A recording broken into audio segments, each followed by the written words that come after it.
Hey everybody, Derek here again. I'm here to bring you another video for our Walking Dead countdown to the Season 5 premiere. We are exactly 56 days away from our Season 5 premiere of Walking Dead on October 12th. And to help us get there, I'm going to be doing some videos in order to help us count down past the time and do some analysis on The Walking Dead from the past 4 seasons and for some of the things up ahead. And what I wanted to do tonight, and what I'm going to try to do for a little bit more during the time while we wait, is I wanted to discuss the morality of a zombie apocalypse or the Walking Dead world. And what I mean by that is, the characters are not the same individuals as they were when this show first started. And just how, certain things come along and change the way the world works and changes the way we feel about things, The Walking Dead in a zombie apocalypse is going to change the way that the world works, the way that decisions are made. Things that could be considered immoral, illegal today in a zombie apocalypse would be totally acceptable. And it just depends on the circumstances. And what I want to really do is compare and contrast the comics versus the TV show. So I want to do a little bit of an overview, and then as we go along, I'm going to do like a couple of various videos on more specific topics, because I really want to get down to, the way they portray these characters.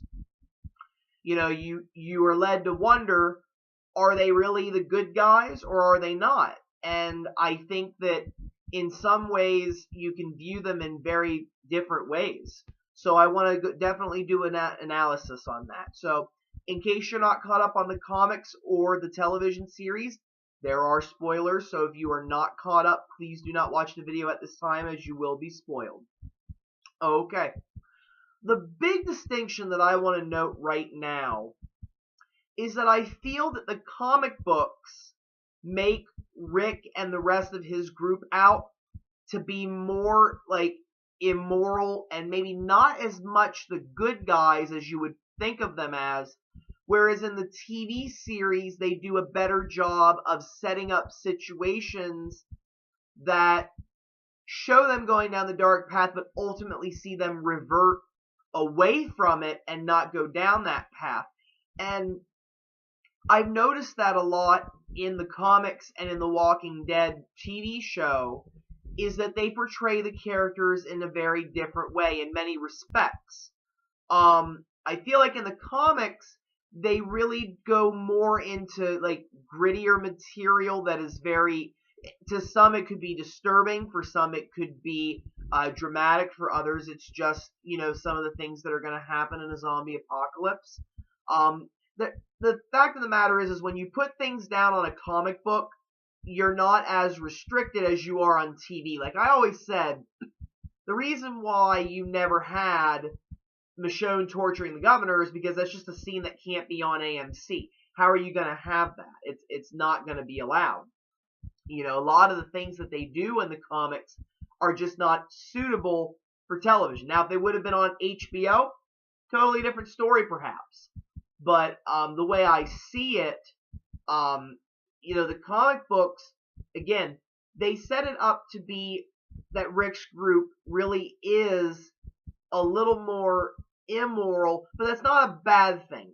One thing I want to note about The Walking Dead is that really, in my opinion, in a zombie apocalypse, and I take from Shane, like the big quote that he says in 18 Miles Out is that you can't be the good guy and expect to lead a group and survive and protect your family. And he was absolutely correct. In the zombie apocalypse, you are not always going to run into the greatest of people. I mean, in the comics, they ran into Tyrese, and, they were very lucky to have done so.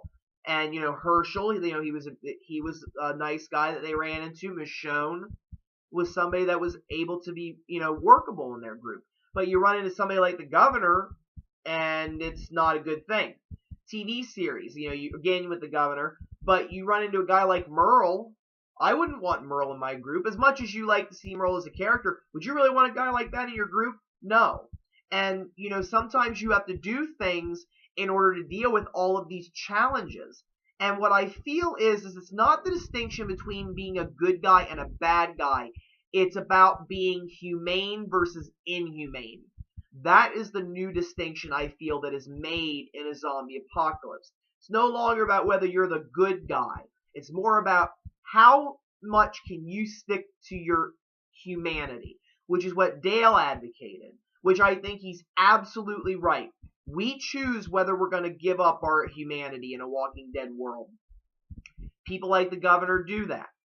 People like Rick's group, they stray away from it every now and then, but they always find their way back, it seems. And that's one of the big distinctions between, like, even when you compare Rick's group in the comics and Rick's group in the TV series, even though they sometimes give up certain aspects of humanity, sometimes it's even just temporarily, they eventually find their way back into this humanitarian type of fashion. Where, like you saw in season 4, they made the prison livable, they fixed the fences, fixed the walls, they were growing crops in there, they had a government, you could say, with the council. You had more people that were being brought into the group, which was something they weren't doing in season 3. And they accepted people as long as they met a certain criteria, but it was very light, criteria. It's not like they were asking, the almost impossible. Like the governor, however, became inhumane. Sure, he saved people, and he brought people into Woodbury, but only those that benefited him. He didn't want anybody that was going to get in his way. You look at the governor, and I think about that first episode they introduced him when he kills the soldiers. When he killed those soldiers, what he was doing was, he was saying, you guys don't belong in my group.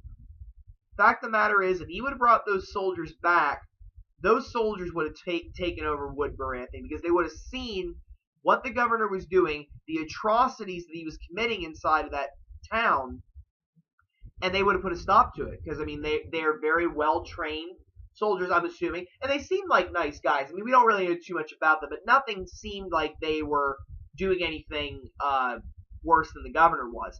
So, you have the governor who comes along, and it's basically he acts more inhumane, where he will only keep people if they're not going to get in his way, or if he can control them. And with the soldiers, he just couldn't. But you see that he's more of a person that is inhumane. So you see the various distinctions there. But the thing about the comics is, and I feel that this is possibly also a ploy, because in television, it's a lot harder to portray, like, your heroes in a negative light. You want to bring out the best of your hero. Like, when I watch a television show, it's like the hero's the hero, the villain's the villain. And if they portray Rick's group in too much of a negative way, then you're going to end up starting to make people feel like they're villains rather than heroes. Which they have gone down that path, but never as serious as in the comics. And I'll give you a couple of examples, which I'm going to go into more detail with. For example, when they were about to hang Samuel, the prisoner that killed Herschel's 2 youngest daughters in the comics.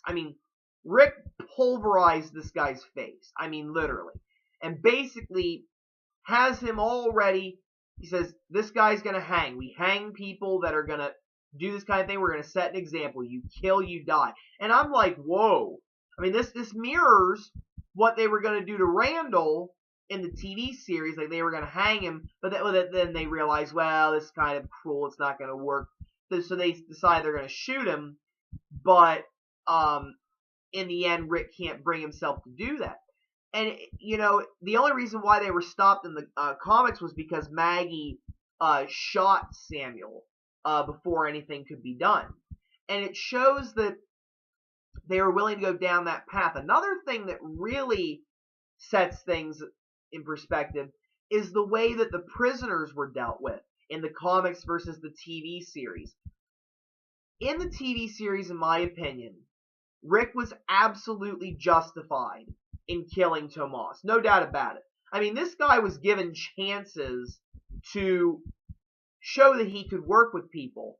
and he failed, and he threw a walker right onto Rick, and just blatant, very blatant. You can tell Rick had every right to kill him right then and there, in my opinion. Because again, it's not about whether Rick's being a good guy. Like technically, good guys don't, kill people in cold blood generally. But you get Rick who, he's like, yeah, stuff happens. Again, I don't like to swear. The quote's a little different. And he takes the machete and bam, right down on top of Tomas's head. And again, they portrayed it in such a way in the comics, in the TV series, that you would look at Rick and say Rick was absolutely justified in doing that.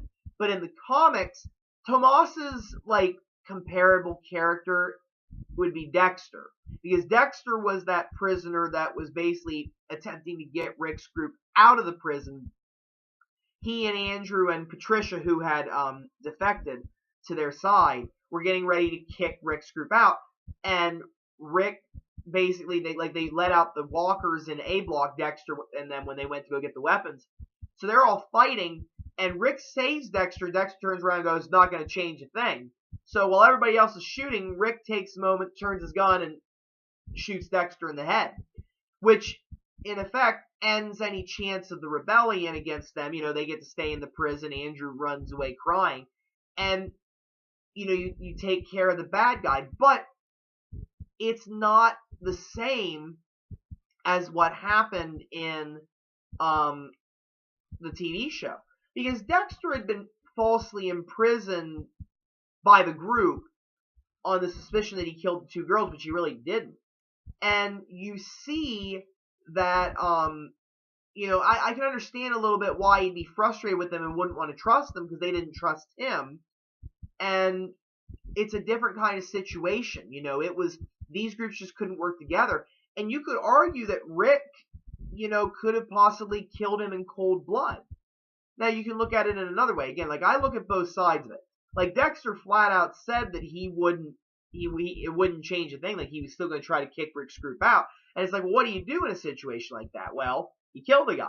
That way, he's out of the picture. But it was definitely a lot more controversial.